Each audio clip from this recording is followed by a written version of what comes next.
अपना फोन उठाया ना तो मुझे वीडियो बनाना आता था ना मुझे कुछ आता था। मैंने अपना फोन उठाया, अपने बेड पे बैठी और मैंने लगातार फर्स्ट वीडियो अपना 9 मिनट 22 सेकंड का बना डाला। मुझे इतना डर लगा अपने घर वालों से कि मेरे हस्बैंड क्या कहेंगे कि फोटो तो डालती तो ठीक था, ये तूने क्या डाला।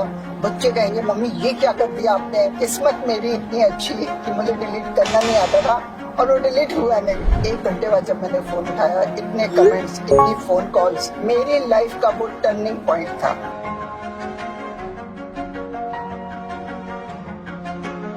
घर के लोगों को बताया कि मैं बुक लिख रही हूँ, तो सबने कहा कि बुक कैसे लिख सकती है तू। मैंने कहा लिख नहीं सकती, मेरा एक चैप्टर फिनिश हो चुका है। लिख दी है। मतलब ऐसा मैंने कभी, लोग भी कहते हैं कि हमने इस एज में इतनी अच्छी मोटिवेशनल स्पीकर आज तक कभी नहीं देखी। मुझे बहुत लोग ये सब बोलते हैं और मैं सारी लेडीज को ये कहती हूँ कि age is just a number. मैंने इस बात को प्रूव किया हुआ है अपनी लाइफ। नमस्कार दोस्तों, मैं नरेंद्र धवन दिल्ली अपडेट के आज के स्पेशल एपिसोड में आपका स्वागत है। आज मैं आपको एक ऐसी शख्सियत से मिलवाने जा रहा हूं जो वुमेन एम्पावरमेंट का जीता जागता उदाहरण है। न केवल वुमेन एम्पावरमेंट के ऊपर इन्होंने बहुत काम किया है, बल्कि ये मोटिवेशनल स्पीकर हैं, मोटिवेशनल राइटर हैं और 3 किताबें लिख चुकी हैं। जी हाँ, तो चलिए आज मिलवाते हैं हम पूनम कालरा जी से। पूनम जी, आपका बहुत बहुत स्वागत है। नमस्कार। पूनम जी, मैं जानना चाहूंगा कि आप में बहुत सारी क्वालिटीज हैं और एक चीज आज मैं और आपको थैंक्स करना चाहूंगा। हालांकि हमारी जो लाइनअप टीम थी वो चाह रही थी कि आज का शूट कैंसिल कर दिया जाए, क्योंकि दिल्ली के अंदर 29 मई का दिन है और 50 डिग्री टेम्परेचर है। लेकिन जो आपके यहाँ से कॉल आई कि नहीं, ये शूट मैंने आज कमिट किया है तो करना है तो करना ही है, तो उसके लिए मैं आपको धन्यवाद देना चाहूंगा कि आपने पूरा मोटिवेट किया हमारी टीम को कि ये तो छोटी छोटी चीजें हैं, चैलेंजेस तो रहेंगे लाइफ में। तो आपकी जर्नी के बारे में मैं बात करना चाहूंगा कि आप इस फील्ड में कैसे आए, मोटिवेशनल लाइनअप में कैसे आए। इस फील्ड में मैं आपको सच बताऊं तो मैंने YouTube में कभी मतलब कोई भी वीडियो कभी देखा ही नहीं था। और जब कोविड आया तो मेरे को याद है मार्च के महीने में लॉकडाउन था और 24 जून थी। तो मैं बहुत सोशल हूँ और मेरी बहुत सारी फ्रेंड्स हैं। मैं फ्रेंड के साथ आना जाना, किट्टी में जाना, लंच जाना, कॉफी पीने जाना, ये सब कुछ मेरी लाइफ में बहुत रहा था। और जब कोविड आ गया और हम लोग सब घर में बंद हो गए तो मेरे लिए बहुत मुश्किल हो गया। मेरे लिए क्या, शायद हर एक के लिए मुश्किल हो गया। तो मुझे एक दिन बहुत घबराहट होने लग गई और मैंने अपना फोन उठाया ना तो मुझे वीडियो बनाना आता था ना मुझे कुछ आता था। और मैंने, वो फर्स्ट टाइम था मेरा, मैंने अपना फोन उठाया, अपने बेड पे बैठी और मैंने लगातार फर्स्ट वीडियो अपना 9 मिनट 22 सेकंड का बना डाला।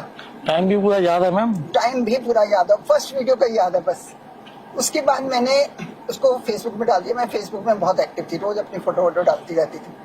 और जब मैंने वो उसमें डाल दिया, वीडियो डाल दिया, उसके बाद तो जो मुझे डर लगा, मुझे इतना डर लगा अपने घर वालों से कि मेरे हस्बैंड क्या कहेंगे कि फोटो तो डालती थी ठीक था, ये तूने क्या डाला। बच्चे कहेंगे मम्मी ये क्या कर दिया आपने। और मैं तो मतलब अपने घर के लोगों से ही डरने लग गई और मैंने उस वीडियो को डिलीट करने की कोशिश की। किस्मत मेरी इतनी अच्छी कि मुझे डिलीट करना नहीं आता था और वो डिलीट हुआ नहीं।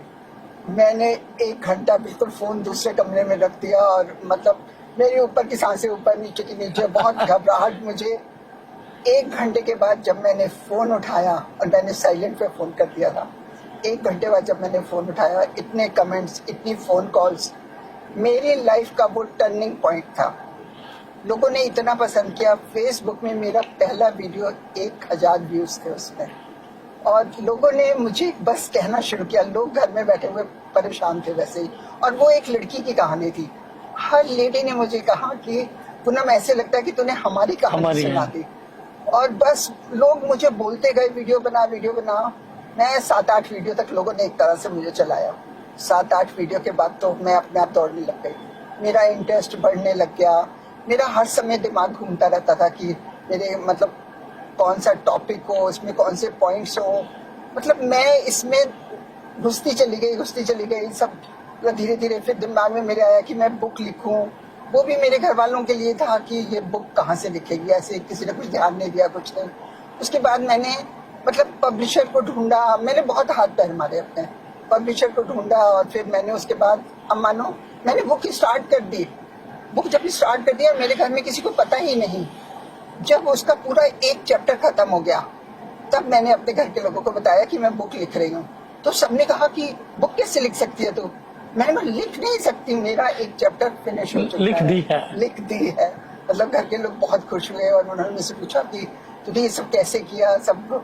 तो मैंने बहुत बहुत मेहनत की और मैं आज तक बहुत मेहनत करती हूँ। पूनम जी, यदि आप जैसी महिलाओं को भी अगर थोड़ा सा डर लगा तो हम इस स्थिति को कैसे आकलन कर सकते हैं कि आज की दौर में भी महिलाएं स्वतंत्र हैं, स्वच्छंद हैं, तो वुमेन एम्पावरमेंट पे तो बहुत सारा काम करना बाकी है अभी।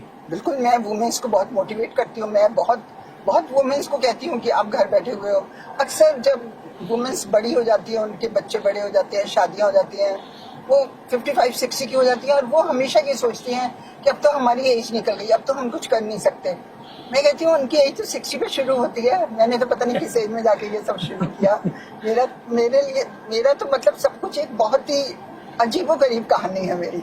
मतलब ऐसा मैंने कभी, लोग भी कहते हैं कि हमने इस एज में इतनी अच्छी मोटिवेशनल स्पीकर आज तक कभी नहीं देखी। मुझे बहुत लोग ये सेंटेंस बोलते हैं। पूनम जी, कभी ऐसा भी हुआ है कि आपको आपकी फ्रेंड्स की कोई रिक्वेस्ट आई हो कि इस पूनम आप इस टॉपिक पे वीडियो बनाओ, हाँ। इस सब्जेक्ट पे वीडियो बनाओ? हाँ, मैंने लोगों की रिक्वेस्ट पे बहुत वीडियो बनाया। कोई ऐसी यादगार वीडियो जो अभी भी आपके मतलब दिल को छू जाती हो?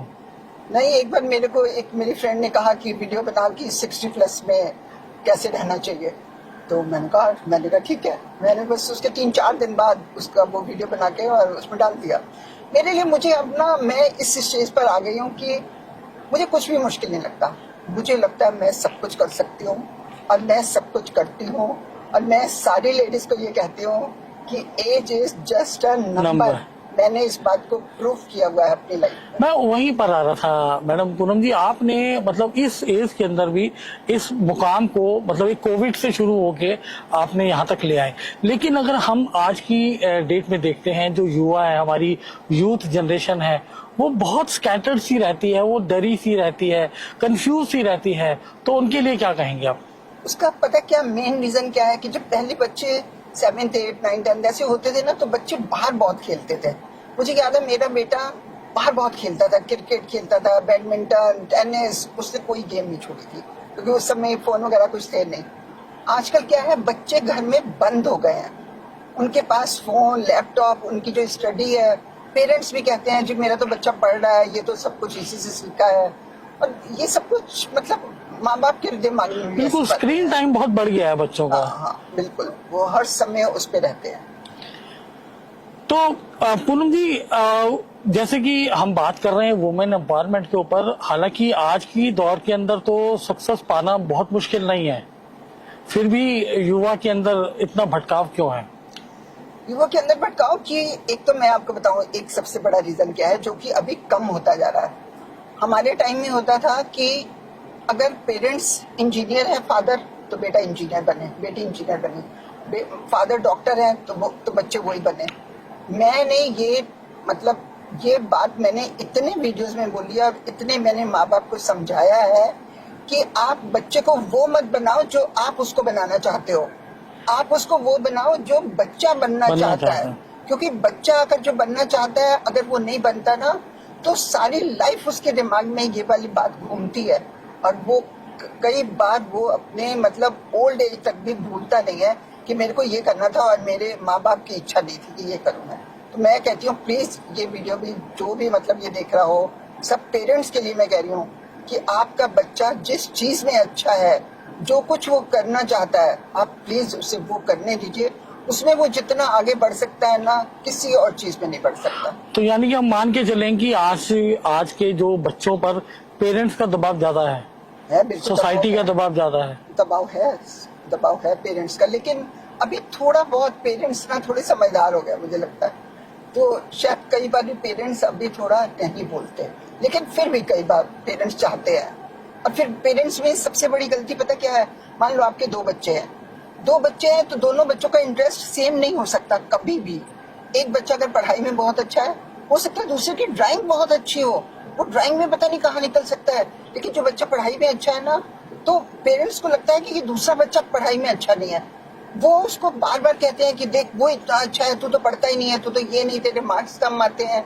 बच्चे का कंपैरिजन कभी भी ना उसके भाई बहन से करना चाहिए, ना आपके रिश्तेदारों के बच्चे होते हैं, आपके फ्रेंड्स के बच्चे होते हैं, ना आपको कभी उनसे कंपैरिजन करना क्योंकि चाहिए। हर बच्चा यूनिक होता है। हर बच्चे में कोई अपनी क्वालिटी होती है, और ये तो बात बिल्कुल 100% है। एक बात मैं और आपसे जानना चाहूंगा कि इंटरनेट की दुनिया ने काफी बदलाव किया है, जैसे कि सबसे बड़ा बदलाव तो हम आपको देख रहे हैं, आपने कोरोना के बाद शुरू किया सोशल मीडिया पे आना। इस दुनिया ने, जो इंटरनेट की, जो साइबर स्पेस की दुनिया है, इसने कितना बदलाव किया है हमारे युवाओं को, कितना खराब किया और कितना अच्छा किया है, उस पर आपके व्यूज सुनना चाहूंगा। इसमें पता है कि खराब भी बहुत किया है और अच्छा भी बहुत है।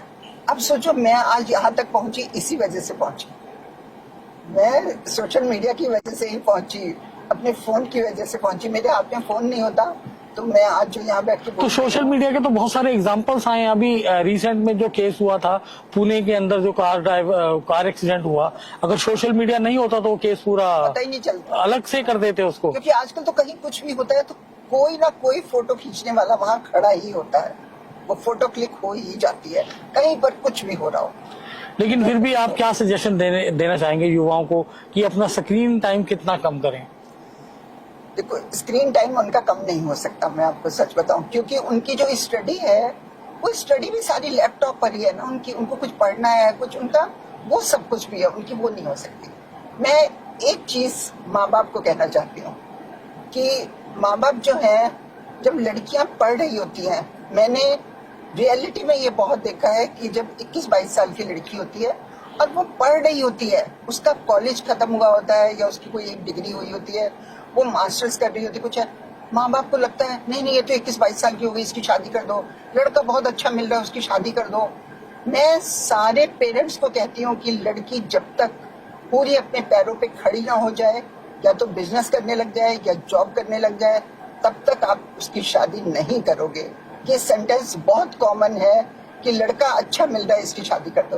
अरे लड़का अच्छा, तो जब वो पूरी पढ़ जाएगी तो लड़का तो उससे भी अच्छा मिल जाएगा, क्या बात, तो अब कुछ है ही नहीं। पूनम जी, अब मैं जानना चाहूंगा कि आप ऑलरेडी 3 किताबें लिख चुके हैं, और जैसे मेरी नॉलेज के अंदर है कि चौथी बुक भी अंडर प्रोसेस है। आपने काफी काम उस पर कर दिया है। तो ये जो किताबें लिखने का, जो कहें इंस्पिरेशन कहें, आदत कहें या लत कहें, तो ये कहाँ से पूनम कालरा के अंदर आ गई ये बात? मेरे अंदर ना, मैंने आज से 7-8 साल पहले एक बार सोचा था कि मैं बुक लिखूं। तो 7-8 साल पहले तो लाइफ ही बिल्कुल डिफरेंट थी, मेरी लाइफ तो बिल्कुल डिफरेंट थी। मैं बिल्कुल फ्रेंड्स में घिरी हुई, अपना लंच में जा रही हूँ, कॉफी शॉप जा रही हूँ, किट्टी पार्टी डाली हुई है, ये सब पूरी लाइफ चेंज थी मेरी। तो बस उसके बाद फिर एक कीड़ा दिमाग में जो था ना, वो घुसा हुआ था बुक का। और जब मैंने फर्स्ट बुक करी तो मेरे में बहुत कॉन्फिडेंस आ गया, बहुत ज्यादा कॉन्फिडेंस आ गया। मेरी फर्स्ट बुक अभी खत्म ही नहीं हुई थी और मैं सेकंड घूमने लग गई थी मेरे दिमाग में। सेकंड खत्म नहीं हुई थी तो थर्ड घूमने लग गई थी। थर्ड की बुक लॉन्च में मैंने अनाउंस कर दिया था कि फोर्थ बुक मेरे दिमाग में घूम रही है। अभी आप देखो कि मेरी फोर्थ बुक अभी कंप्लीट नहीं हुई, मैं आपको सच बता रही हूँ, मेरे दिमाग में फिफ्थ बुक घूम रही है। पूनम जी, अगर हम बात करें आज की महिलाओं की, आज की लड़कियों की, बहुत सारे किस्से भी आते हैं और वही बात फिर घूम फिर के आती है कि हमारी जो यूथ के अंदर, अगर हम स्पेसिफिक बात करें महिलाओं के अंदर, उनके लिए आप क्या कहना चाहेंगे? क्योंकि एक बहुत बड़ा फैक्टर आता है, उनकी पढ़ाई के आड़े आता है, उनकी जॉब के आड़े आता है, फिर आगे परिवार की जिम्मेदारियां आती हैं। तो इन चीजों को हैंडल करने में, being as a motivational speaker और एक महिला होने के नाते, आप क्या कहेंगे? देखिए, एक बात तो मैं सबसे पहले कहूंगी कि हर लड़की को अपनी फुल एजुकेशन पूरी कंप्लीट करनी चाहिए और उसके माँ बाप को साथ देना चाहिए। अगर आप सोचो, हमारी कंट्री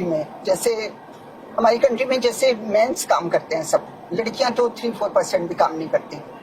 आप सोचो, अगर हमारी कंट्री में 30-40% लड़कियां काम करने लग जाएं, जॉब करने लग जाएं, बिजनेस करने लग जाएं, तो हमारी तो कंट्री कहाँ की कहाँ चली जाएगी, कितनी आगे चली जाएगी। तो ये सब पेरेंट्स पे बहुत डिपेंड करता है। और लेडीज इतना काम कर सकती हैं, लेडीज में इतनी पेशेंस होती है, हर लेडी बहुत काम कर सकती है, लेकिन किसी को भी काम करने के लिए ना, मैं आपको बताऊं कि जब तक आप सोचते नहीं हो ना, तब तक आप कुछ नहीं कर सकते। शुरुआत तो उन्हें खुद करनी पड़ेगी। यस, और जब आप सोचते हो कि मुझे ये करना है या मेरा ये काम हो गया, दुनिया की कोई ताकत आपको रोक नहीं सकती। ये आपने एफर्मेशन सुनी होंगी, मतलब कोई भी काम करना है, आप पहले सोचो और आप सोचोगे वो काम 100% होगा।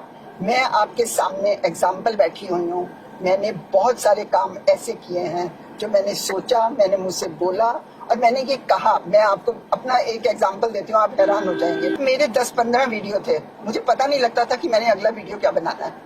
मैं सुबह से लेकर रात तक बोलती रहती थी, मेरे तो 100 वीडियो हो गए, मेरे तो 100 वीडियो हो गए।